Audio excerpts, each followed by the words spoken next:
You will find the HD 5-inch display usual if you look into the icons really from a close distance. You would see them pixelating slightly, but not much, not uncomfortable, not for daily usage.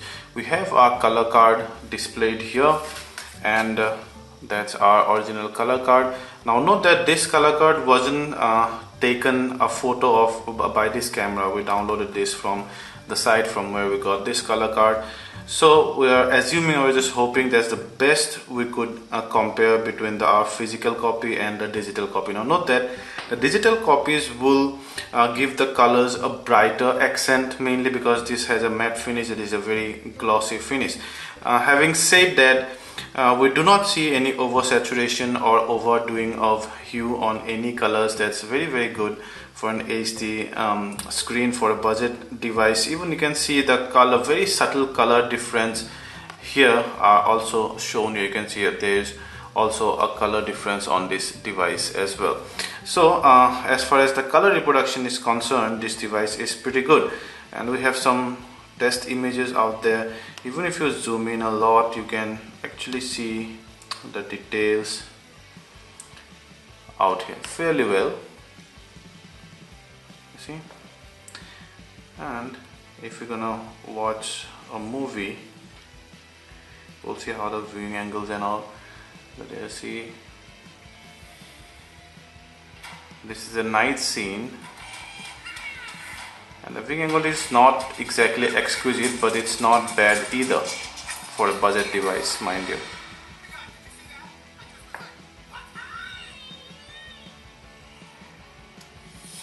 So I would say that the viewing angle is just above average, not excellent, but overall the display is decent considering the price point. The Huawei Honor Holly is powered by Android 4.4.2, and you have Huawei's own Emotion UI on top. You do not have a dedicated app drawer. Instead, you have all the apps on what you can call the home screen out here. They're arranged in folders very nicely. So you have the tools here where you would find the commonly used tools like calculator, FM radio, backup, and system updates, and all of these are in-house. And then you have Google default Android apps, yeah, and you have music, gallery, clock, camera. Not many third-party apps, which is a good thing, no bloatware, but you have, after all, Flipkart and Flipkart ebook, because this guy probably is gonna be available through Flipkart only, and you can long press anywhere to add various stuffs, and then your notification bar, your quick function toggle bar. You can also long press on the home key to go to Google Now, or double tap to go to the recent app menu. You can do away with them one by one, but not all together, mind you. And then this one will take you to the home settings, and when inside any app, it will take you to that particular app's setting. Now overall the device is decently smooth, but if you multitask a lot, or if you open a lot of apps in the background, and even while you're coming back from apps that's using the RAM heavily straight away to home page or go somewhere, then it lags a bit. Overall, for about moderate usage, the phone should be fine. But if you're a very heavy user, like I said, you multitask a lot, you switch between apps a lot at many times, then the device could lag noticeably. Now we'll first go to settings, and usual settings. You can see storage. So 16 GB storage available, out of which phone, you can see, you can set the storage default out there. That's your SD card, 13 GB available. Phone about 14.32 GB available. Rest is taken by the ROM, and you can add these many accounts. Again, nothing extra, no Facebook, no Twitter. You can of course install them for free if you want. Android version 4.4.2 and Emotion UI on top. So you have the dialer, pretty big dialer, and we love the call quality of this one. There were no crackling, there were no dead air on both the sides, which is good. You can check out the keyboard out here. as Huawei's own keyboard. Now you do not have swipe settings, or by swiping means writing like this, and you can go to the settings straight from here, tapping. You can choose between the QWERTY keyboard and the other keyboard. And one of the interesting thing is that you can adjust the size of the height of the keyboard rather.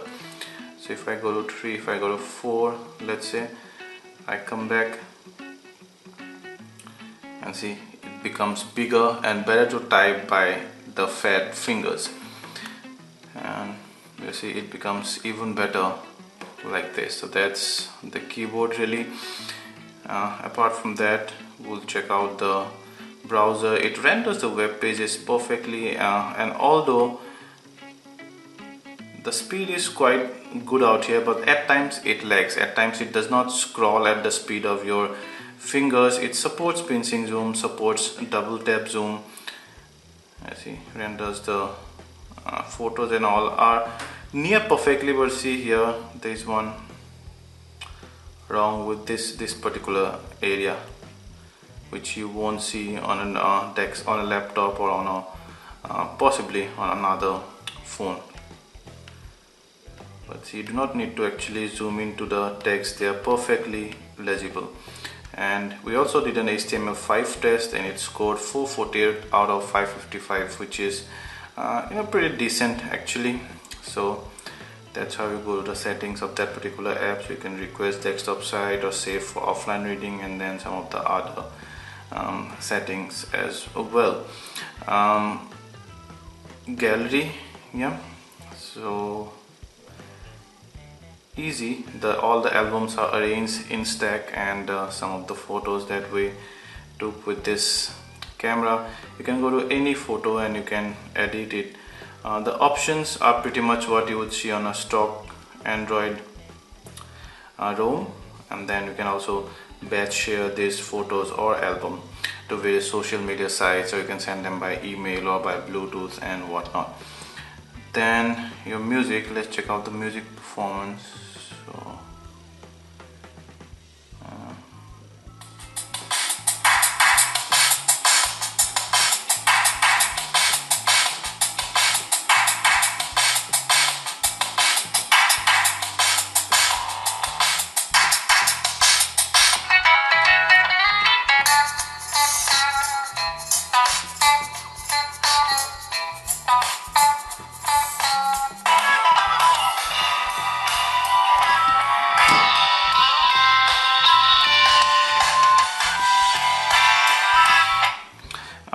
so the sound output is quite decent, although may not be enough for a very crowded place, but it's pretty flat. The bass is not exactly there, but even if the speakers are situated on the back side, the sound output does not get obstructed even when you place this device on a flat surface. See?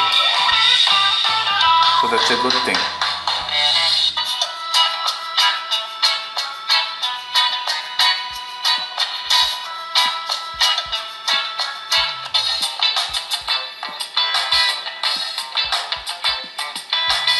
So the frequency range is pretty good. I could hear some of the faint notes as well.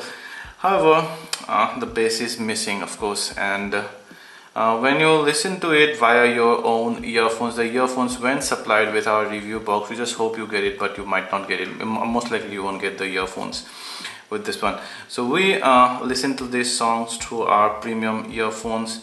And the bass does not enhance much, but still it's better than the speaker output quality here. Then we'll go to the 8 MP camera, which has the same, almost the identical UI to the default ROM. Let's see, it catches the flicker a lot.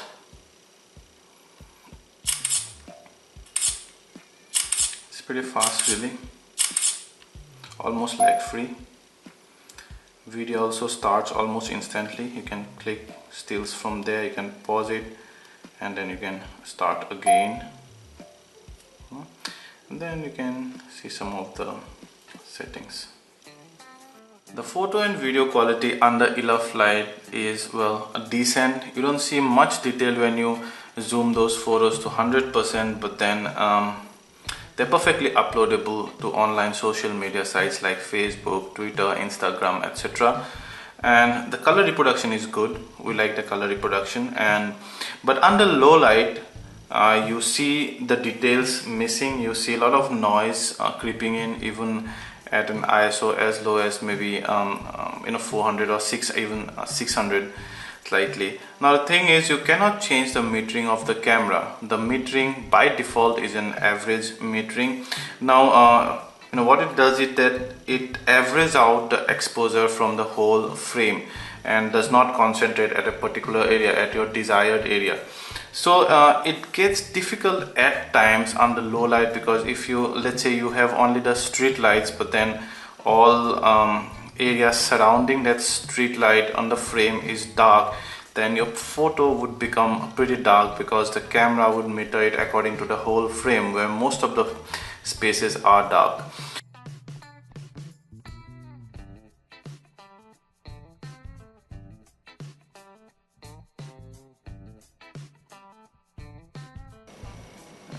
What else? You have a file manager and your video there as well, those video that we took. So let's play this full HD video. We showed you this during our display. We're gonna check out the sound quality now.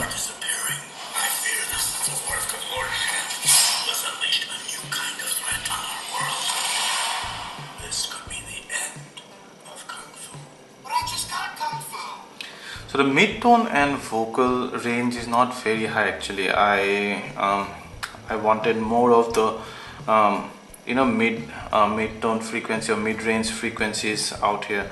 You can see the voice.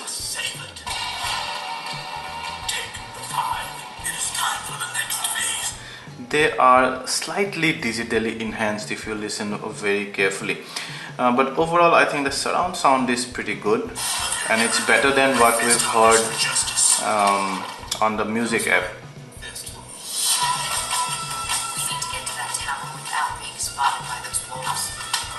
Yeah, so that's how the vocals sounded. So overall, that's the user interface. The phone is decently smooth upon moderate usage, but if it starts get heavier, it starts gets laggy. Now we did a separate gameplay review, and we also did some benchmarking. You might want to check out those. They will be on the same playlist.